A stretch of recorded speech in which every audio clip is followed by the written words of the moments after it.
Hello बच्चों। आज बेटा हम बात करेंगे कॉम्बिनेशन ऑफ सेल्स की।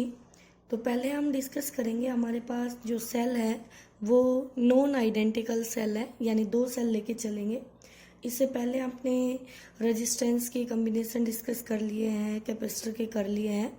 अब अगर हमारे पास सेल्स कॉम्बिनेशन हो जाए, यानी सीरीज में या पैरेलल में सेल्स जुड़ी हों, तो हम उनका potential difference, terminal potential difference कैसे फाइंड आउट करें और उनका ईएमएफ कैसे निकालेंगे, टोटल ईएमएफ और इंटरनल रेजिस्टेंस कैसे फाइंड आउट करेंगे।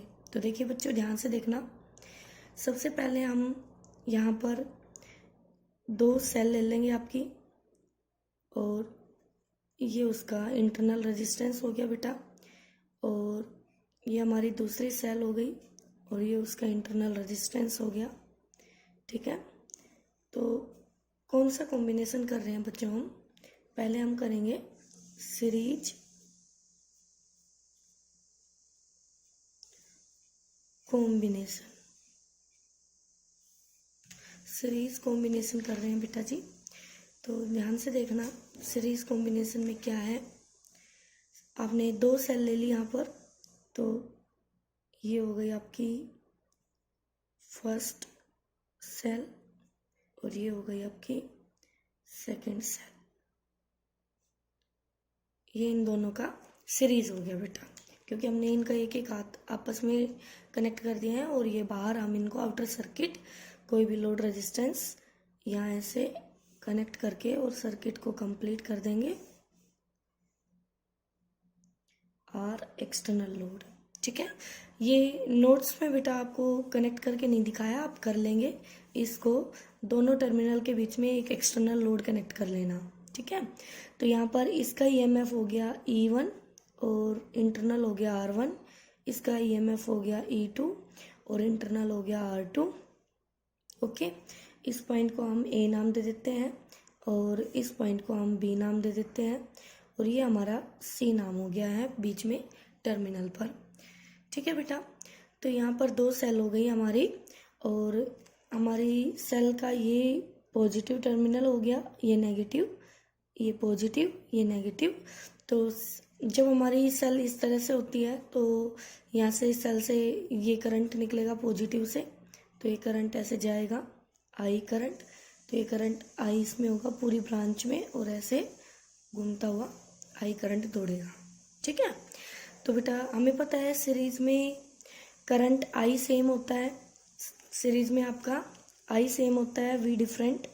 तो यहाँ पर आई आपका सेम है और वी आपका डिफरेंट है।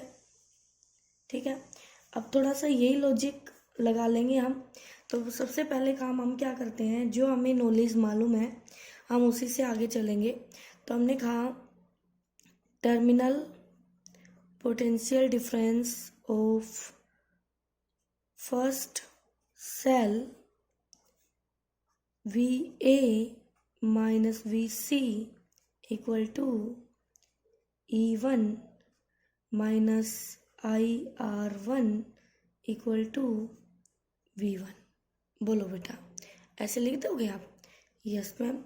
उसी तरह अब हम कह सकते हैं ऑल्सो टर्मिनल पोटेंशियल डिफरेंस, यहाँ डिफरेंस नहीं लिखा बेटा, difference potential difference of second cell, इसको मैं V2 नाम दे दूँ बच्चों, तो ये हो जाएगा VC minus VB equal to E2 minus IR2। Okay बेटा, तो ये V1 आ गया हमारा पहली सेल का पोटेंशियल डिफरेंस।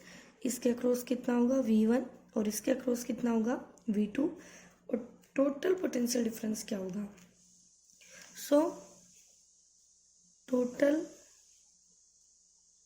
पोटेंशियल डिफरेंस कौन सा? Terminal potential difference V equal to V1 plus V2। तो बेटा V इक्वल टू, और ये जो टोटल पोटेंशियल डिफरेंस होगा, क्या ये A और B टर्मिनल के बीच का होगा? तो आप इसको VA माइनस VB भी लिख सकते हैं। तो बच्चों V1 V2 की वैल्यू यहाँ पुट करेंगे तो V क्या आएगा बताइए, E1 माइनस आई R1 फिर प्लस E2 माइनस आई R2। इसको थोड़ा सा सिंप्लीफाई करेंगे बच्चों तो V इक्वल टू हो गया E1 प्लस E2, माइनस को I कॉमन ले लेंगे बेटा और R1 प्लस R2 में इसको इकट्ठा लिख लूँगी। ध्यान से देखो माइनस आई R1 माइनस आई R2 दोनों एक साथ करेंगे तो I कॉमन हो जाएगा और माइनस भी बाहर आ जाएगा, R1 प्लस R2 रह जाएगा। ये इक्वेशन आप इसको 1 नाम दे दो। नाउ इट कंपेयरिंग विद आपकी जो मेन इक्वेशन है जो V इफेक्टिव है इक्वल टू क्या वो E इफेक्टिव माइनस आई R इफेक्टिव, इसके साथ हम कंपेयर करेंगे स्टार इक्वेशन। और जब हम इसको इससे कंपेयर करेंगे तो हमारी जो इक्वेशन से ये भी V इफेक्टिव है टोटल, यानी ये वाला भी आपका VA माइनस VB है और ये भी हमारा VA माइनस VB है बेटा। तो जब यहाँ से कंपेयर करेंगे तो हम कह सकते हैं कि हमारा therefore E effective equal to होगा E1 plus E2 and R effective होगा R1 प्लस R2। तो यहाँ से आपने इफेक्टिव EMF भी निकाल ली और इफेक्टिव रेजिस्टेंस इंटरनल रेजिस्टेंस भी निकाल लिया। जब आप इस सर्किट को ऐसे इसके इक्विवेलेंट सेल बनाओगे, नई वाली सेल, तो ये होगी आपकी नई सेल और यहाँ पर ये इसका E इफेक्टिव होगा और ये इसका R इफेक्टिव होगा और इन दोनों के बीच में ये लोड रेजिस्टेंस होगा और ये A टर्मिनल होगा हमारा और ये B टर्मिनल होगा और ये हमारी उन दोनों सेल को रिप्लेस करके ये सिंगल सेल आएगी जिसका terminal potential difference V effective यानी total potential VA minus VB होगा। तो ये सर्किट आपका बनेगा और करंट वही आपका I फ्लो करेगा इसमें। ठीक है बेटा। अब अगर हमारे पास ऐसे n आइडेंटिकल सेल्स आ जाएं, n आइडेंटिकल सेल्स, तो हम कैसे करेंगे देखो, four n identical sales in series, तो यहाँ पर हम कहेंगे कि जो हमारा EMF होगा, इफेक्टिव EMF होगा, वो तो E इफेक्टिव इक्वल टू होगा E plus E plus E plus और n सेल है n टाइम्स, तो क्या वो NE हो गया, बिल्कुल। और जो R इफेक्टिव होगा इंटरनल रेजिस्टेंस वो भी R plus R plus R plus और वो भी n टाइम्स होगा क्योंकि n सेल्स हम ऐड कर रहे हैं, तो वो भी हमारा NR हो जाएगा। तो इस तरह से हम फाइंड आउट कर सकते हैं हमारी सेल्स सीरीज में कंबाइन है या हमारी सेल्स पैरेलल में कंबाइन है, तो उनका इफेक्टिव EMF या इफेक्टिव इंटरनल रेजिस्टेंस क्या होना चाहिए। तो ये हमने किया था सीरीज कॉम्बिनेशन में। किया क्या था बेटा, फिर से आप देख लीजिए सर्किट, बहुत ही आसान सा है आपका।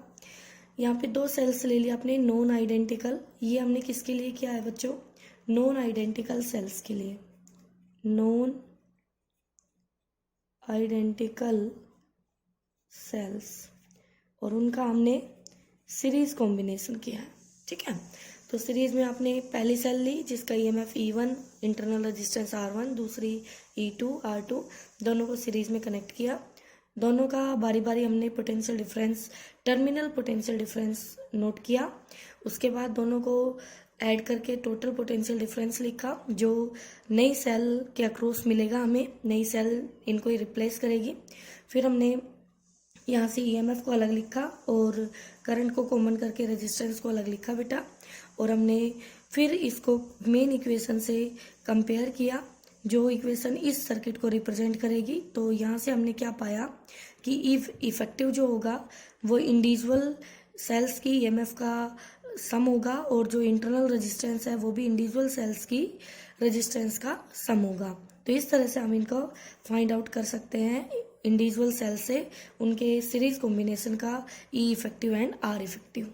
ओके बच्चों।